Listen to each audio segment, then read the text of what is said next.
এই জীবনের সবচেয়ে চরম সত্যি কথা বলতে এক আল্লাহ ছাড়া আমার পাশে কেউ ছিল না, কেউ নেই, আর কেউ হয়তো থাকবেও না। স্বার্থ ছাড়া এই পৃথিবীতে কেউ আমাকে এক তিল পরিমাণ কখনো ভালোবাসিনি। যতদিন স্বার্থ আছে ততদিন সবার চোখের মনে। মানুষগুলো বড্ড বেইমান। হ্যালো, আসসালামু আলাইকুম, কেমন আছেন সবাই? নতুন একটা ব্লগে আপনাদের স্বাগত। আজকের ওয়েদারটা অনেক সুন্দর, সকাল থেকে প্রচুর পরিমাণ বৃষ্টি পড়ছে। আর এই বৃষ্টিটা কেমন যেন অতিরিক্ত, আসলে বৃষ্টিও ভালো লাগে না, অতিরিক্ত গরমও ভালো লাগে না। যখন বৃষ্টির প্রয়োজন তখন বৃষ্টি থাকে না, আর যখন গরম প্রয়োজন তখন গরম থাকে না। এটাই আসলে বাস্তব, এটাই হচ্ছে পৃথিবীর নিয়ম।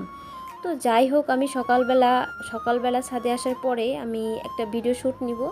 তার জন্য আমার বাসার পোষা বিড়ালটাও আমি সাথে নিয়েছি। আর দেখেন কতটা সুন্দর লাগছে তাকে, আর ফুলটার সাথে তাকে খুব সুন্দর মানিয়েছেও। আর শুরুতে ওই যে কথাটা বলছিলাম, স্বার্থ ছাড়া পৃথিবীতে কেউ নাই, আর আমার পাশে একসময় আমি কাউকে পাইনি। আমি যখন আমার পেজটা ওপেন করি তখন আমি এটাও জানতাম না ভিডিওটা কিভাবে আপলোড করতে হয়, পেজের রুল জানতাম না, পেজের গাইডলাইন জানতাম না।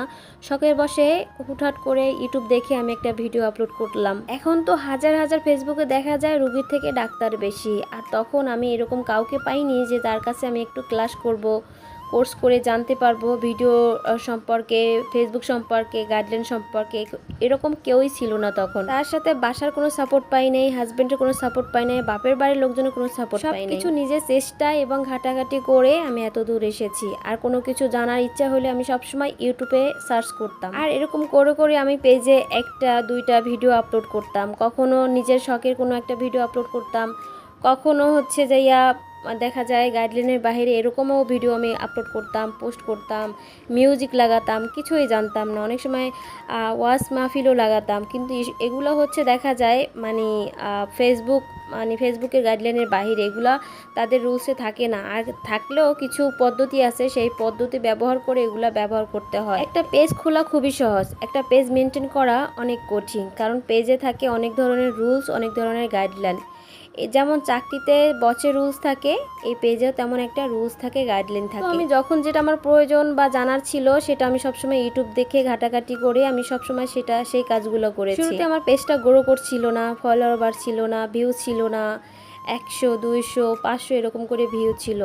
তো এভাবে করেই আমি পেজটা সবসময় অ্যাক্টিভ ছিলাম। পরে যখন জানতে পারলাম যে এখানে ওয়াচ টাইম ফিল আপ করলে মনিটাইজেশন পাওয়া যায় এবং হচ্ছে এখান থেকে আর্নিং করা যায়। শুরু থেকে আমি জানতাম না যে পেজ থেকে আর্নিং করা যায়। আমি একটু বিরতি নিচ্ছি। আমার হাতে যে তেলটা দেখছেন এটা একটা অর্গানিক তেল এবং সাথে একটা অর্গানিক হেয়ার প্যাক, এবং এটার কার্যকারিতা অনেক ভালো। এবং যেহেতু এটা কেমিক্যাল মুক্ত, এটা যদি আপনি চুলে ব্যবহার করেন এবং তার সাথে এই হেয়ার প্যাকটা ব্যবহার করেন তাহলে আপনার চুল পড়া অনেকটা কমে আসবে। কেমিক্যাল কোনো জিনিস আপনি মাথায় ইউজ করবেন না, এতে আপনার ক্ষতি ছাড়া কোনো লাভই হবে না। আর সবসময় ব্যবহার করার ক্ষেত্রে আপনি এই যে অর্গানিক প্রোডাক্টগুলো ব্যবহার করবেন চুলে। আর এই প্রোডাক্টগুলো নিতে হলে সাবা অর্গানিক কেয়ার এই পেজে আপনারা নক দিবেন। আমি পেজটা আমার ডিসক্রিপশনেও মেনশন করে দিব।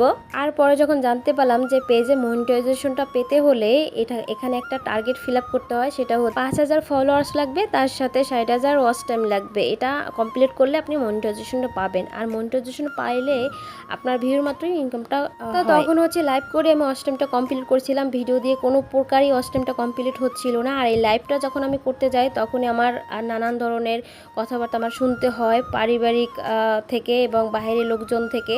আর এইগুলো হজম করে আমি এই টার্গেটটা নিয়ে আমি এই মনিটাইজেশনটা ফিল আপ করার পরে আমি যখন অ্যাপ্লাই করি মনিটাইজেশনের জন্য তখনই আমার মনিটাইজেশনটা চলে আসে। সত্যি কথা বলতে কথায় যে কত ব্যথা এটা একমাত্র ওই ব্যক্তিই জানে যাকে শোনানো হয়। আত্মীয় স্বজন তো বলবে, তার সাথে পাড়া প্রতিবেশীরা যখন জানে তখন তারাও এই জিনিসটা নিয়ে অনেক হাসাহাসি করে, অনেক ধরনের কথা শোনায়। কিন্তু আমার মনে সবসময় একটা কথাই ছিল যে আমি সফলতা অর্জন করে দেখিয়ে দিব যে এখান থেকে কিছু করা যায়। আমি সেটা দেখে দিয়েছি। সবকিছু হয়েছে আপনাদের ভালোবাসায়, আর আপনাদের প্রতি আমার অনেক কৃতজ্ঞ। ভিডিওটি ভালো লাগলে একটা লাইক কমেন্ট শেয়ার করে আমার পাশে থাকবেন।